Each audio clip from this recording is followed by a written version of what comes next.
మన ప్రభు అయిన యేసుక్రీస్తు పరిశుద్ధ నామములో ఈ పాడ్కాస్ట్ ద్వారా వాక్యం వింటున్న ప్రతి వారికి ది ఫాదర్స్ ఫెలోషిప్ తరపున నా హృదయపూర్వకమైనటువంటి వందనాలు. గలతీయులు రాసిన పత్రిక 5వ అధ్యాయం 1వ వచనం. ఈ స్వాతంత్రము అనుగ్రహించి క్రీస్తు మనలను స్వతంత్రులుగా చేసి ఉన్నాడు, కాబట్టి మీరు స్థిరముగా నిలిచి మరలా దాస్యమును కాడి క్రింద చిక్కుకొనకుడి. ఇందుని గురించి మనం ఈ మాటకు ఉన్నటువంటి మూల వాక్యాన్ని మనం చూసినట్లయితే అది ద్వితీయోపదేశ కాండం 17వ అధ్యాయము 16వ వచనము చివరి మాట. ఏలయనగా యెహోవా, ఇక మీదట మీరు ఈ త్రోవను వెళ్ళకూడదని మీతో చెప్పుచున్నాను. ఎందుకు ఈ మాట పౌలు చెప్పాడు అంటే, పౌలుకు ఒక మాట ఆధారం ఉంది. అది మోషే రాసినటువంటి ద్వితీయోపదేశ కాండం దైవాత్మ చేత, దైవ చిత్తానుసారంగా, దైవ ప్రేరేపణ చేత రాయబడినటువంటి మాట. మీరు ఈ త్రోవను తిరిగి వెళ్ళకూడదు, మరలా దాస్యపు కాడి కిందకి వెనుకకు వెళ్ళకూడదు అనగా ఈ మాట దేవుని స్వకీయ సాంపాద్యమైనటువంటి ఇజ్రాయేల్ జనాంగంతో చెప్పబడింది. ఆయన వాగ్దాన సంతతితో దేవుడు చెప్పినటువంటి మాట, మీరు తిరిగి వెనుకకు వెళ్ళకూడదు, విడిచినటువంటి ఆ శాపాస్పదమైనటువంటి మార్గాలను వెళ్ళకూడదు, దాస్యము అయినటువంటి ఐగుప్తుకు వెళ్ళకూడదు. ఆ దాస్యపు మార్గాలైనటువంటి 43 స్థానాలు దాటుకుని వచ్చారు. వాటన్నిటి జోలికి మీరు మరలా వెళ్ళకూడదు. క్రీస్తు రక్తం చేత మీరు కడగబడ్డారు, ఇక మీదట మీరు పాపం జోలికి వెళ్ళకూడదు. ఒకవేళ మీరు అటువంటి స్థానానికి విడిచి వెళ్ళినటువంటి మార్గాన్ని ఎంచుకుంటే అది మీకు ఆశీర్వాదం కాదు. వాక్యం సెలవిస్తుంది, కుక్క తన వాంతిని కక్కిన తర్వాత మరలా దాని యుద్ధకే వెళ్లి దాన్ని ఆహారంగా స్వీకరిస్తుంది. అటువంటి స్థితిలోకి మీరు వెళ్ళకూడదు. అటువంటి స్థితిలోకి వెళ్తే అది మీకు ఆశీర్వాదం కాదు. కుక్కలను గురించి వాక్యం సెలవిస్తుంది, నరకంలో ఉంటాయని ప్రకటన గ్రంథంలో చూస్తాం. అనగా చేయకూడనటువంటి విడిచినటువంటి కార్యాలు మరలా చేస్తూ ఉంటే వాటిని గురించి వాక్యం సెలవిస్తుంది, అది కుక్క స్వభావం. కుక్క స్వభావం కలిగిన వారు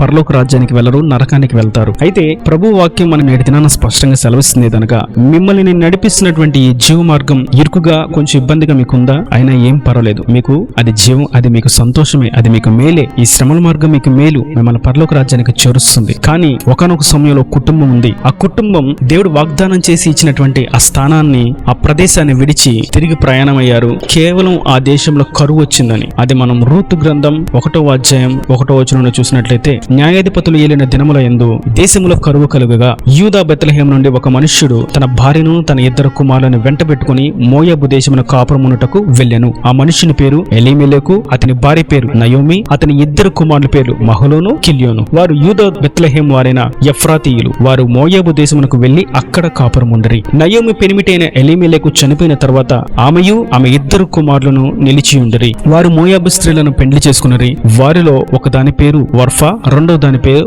రూతు. వారు ఇంచుమించు 10 సంవత్సరములు అక్కడ నిలిచిన తర్వాత మహలోను, కిల్యోనును ఇద్దరును చనిపోయిరి. కాగా ఆ స్త్రీ తాను కనిన 2 కుమారులను తన పెనిమిటియు లేనిదాయను. ఈ చదివిన వాక్య భాగంలో దేవుడు బెత్లెహేము అనేటువంటి ప్రాంతంలో వీరిని నిలబెట్టాడు. బెత్లెహేము అనగా రొట్టెల ఇల్లు, సమృద్ధి కలిగినటువంటి ఇల్లు, ఆశీర్వదించబడినటువంటి స్థలం అనేటువంటి అర్థాలు మనం చూస్తాం. ఇటువంటి ఆశీర్వదించబడినటువంటి స్థానాన్ని, దీవెనకరంగా ఉన్నటువంటి స్థానాన్ని కొంచెం కరువు వచ్చిందన్నటువంటి హేతువు చేత ఆ దేశాన్ని విడిచి వచ్చినటువంటి దేశానికి అనగా మోయాబు దేశానికి తిరిగి వెళ్ళడం మనం చూస్తాం. ఇజ్రాయేలీలు దాటి వచ్చినటువంటి ప్రతి స్థానం ఇంచుమించుగా 43 స్థానాలు వారు దాటుకుని వచ్చారు. 43 స్టేషన్స్. ఇందులో మోయాబు అనేటువంటిది ఒక ప్రాంతం. దేవుడు ఏం చెప్పాడంటే, మీరు ఈ ప్రాంతానికి ఈ మార్గంలో వచ్చారు కదా, ఈ మార్గాన్ని మీరు తిరిగి వెనక్కి వెళ్ళకూడదు. కానీ వీరు కొంచెం కరువు వచ్చిందని దేవుడి మీద ఆనుకోవడం మానివేసి లోకం మీద ఆనుకున్నారు. మోయాబులో సమృద్ధి ఉందని తిరిగి ప్రయాణమయ్యారు, వెనుకకు వెళ్లారు. నిజమే, వారికి రొట్టెలు దొరికినాయి, వారి ఆకలి తీర్చబడింది. కానీ వారు ఆహారాన్ని భుజించడానికి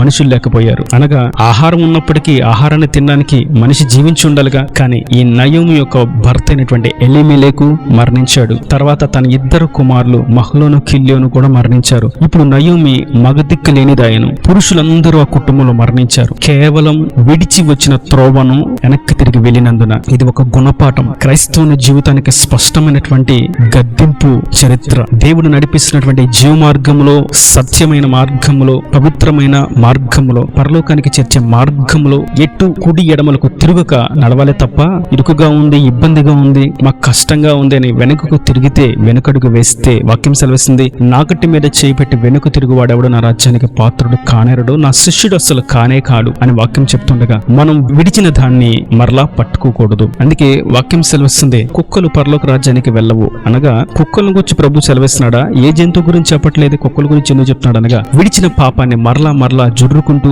మరలా అదే శాపాన్ని అనుభవిస్తూ దాన్ని ఆహ్లాదంగా సంతోషంగా చేస్తూ ఉంటే అది కుక్క స్వభావం అని వాక్యం సెలవిస్తుంది. అటువంటి స్వభావం కలిగిన వారు నరకానికి వెళ్తారు. ప్రభు సెలవిస్తున్నాడు మనకి, నేటి దినాన మనం విడిచిన త్రోవ త్రోవను మరలా వెళ్ళకూడదు. వీరిలో బలమైనటువంటి వారు తగ్గిపోతున్నారు, బలహీనమైనటువంటివి పెరుగుతున్నాయి. అనగా పురుషుడు సంఖ్య తగ్గిపోయింది, స్త్రీల సంఖ్య పెరుగుతూ ఉంది. సంపాదన తక్కువైపోయింది, ఖర్చు ఎక్కువైపోయింది. దేవుని మార్గాన్ని విడిచిపెడితే సంపాదన తక్కువై ఖర్చు ఎక్కువై అప్పుల బారిన పడుతూ దుఃఖము నిట్టూర్పుతోనే జీవితాన్ని దినమును వెళ్ళబొచ్చవలసినటువంటి పరిస్థితి ఏర్పడుతుంది. ఈ నయోమి చరిత్ర అదే. తన కుటుంబంలో ఉన్నటువంటి పురుషులు ముగ్గురు కష్టపడి సంపాదించేటువంటి వారు ముగ్గురు మరణించారు. ఇప్పుడు సంపాదన ఆగిపోయింది, జీతం నిలిచిపోయింది, కానీ తినేవారి సంఖ్య పెరిగిపోయింది. నయోమితో పాటు ఇద్దరు స్త్రీలు మరలా కుటుంబంలో చేర్చబడ్డారు, ఓర్ఫా, రూతు. ఈ స్థితిలో నయోమి నలిగిపోయింది, కేవలం తాను జీవ మార్గాన్ని విడిచి వెనుకకు అడుగు వేసినందున. కానీ ఎప్పుడైతే తాను తిరిగి మరలా బెత్లెహేముకు వచ్చిందో తన పూర్వ స్థితిని, పూర్వ వైభవాన్ని తిరిగి పొందుకుంది. కనుక మనం దేని నుండి బయటపడ్డాము?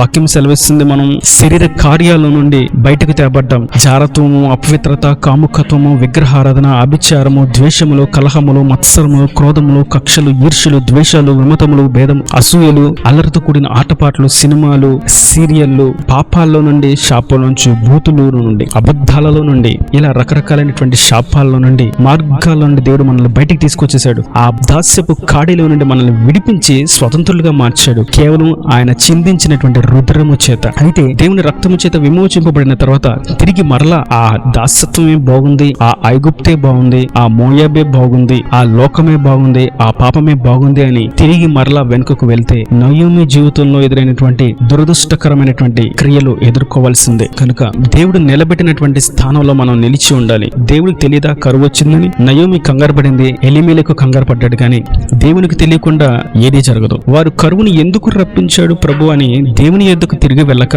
లోకంలో విడిచి వచ్చినటువంటి మార్గం వైపు తిరిగి వెళ్లారు. దేవుడికి అది నచ్చల. కష్టము, శ్రమ, బాధ, ఇబ్బంది, వేదన వచ్చినప్పుడు ప్రభు ఇది ఎందుకు వచ్చింది? దీని నుంచి నన్ను విడిపించు.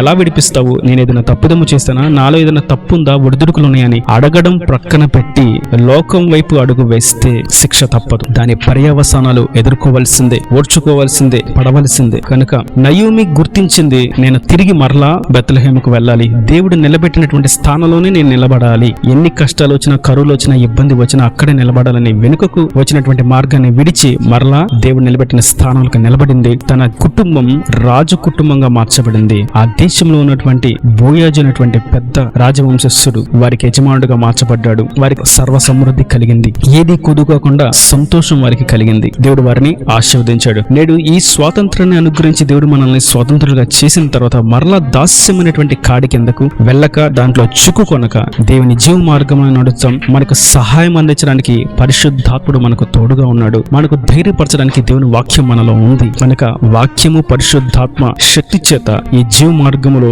ఒడిదుడుకులను ఎదురిస్తూ, శ్రమలను సహిస్తూ, శోధనను జయిస్తూ ముందుకు సాగుతూ దైవాశీర్వాదాలు పొందుకుంటూ పరలోక రాజ్యానికి వారసులు మగుతుము గాక. ఈయన దేవుని మాటలు ప్రతి వారిని హృదయంలో నీరు కట్టి ఫలింపచేయను గాక. ఆమేన్. God bless you. తలలో వంచి కన్నులు మూసినట్లయితే మీ కొరకు చిన్న ప్రార్థన. ప్రేమ స్వరూపి కరుణ కటాక్షం కలితే నా ప్రభువా, ఇవరకు నీ కృపలో భద్రపరిచే వాక్యం ప్రతిబిడ్డ మీరు దీవించండి, ఆశీర్వదించండి. విడిచినటువంటి, వదిలివేసినటువంటి ఆ శపితమైనటువంటి మార్గంలో ఏమాత్రం తిరిగి వెళ్ళక నీవు నిలబెట్టినటువంటి స్థానంలో, పరిధిలో, స్థాయిలో నిలబడినట్లుగా నీ వాక్యం చేత ధైర్యపరచండి, నీ ఆత్మశక్తి చేత బలపరచండి, స్థిరపరచండి. ప్రతి అవసరం అక్కర్ను నీ మహిమ తీర్చి సమృద్ధిని దయచేసి రాకడ రాజ్యాన్ని సిద్ధపరచమని యేసు పరిశుద్ధాన్ని ప్రార్థించి వేడుకుంటున్నాను తండ్రి. ఆమేన్, ఆమేన్.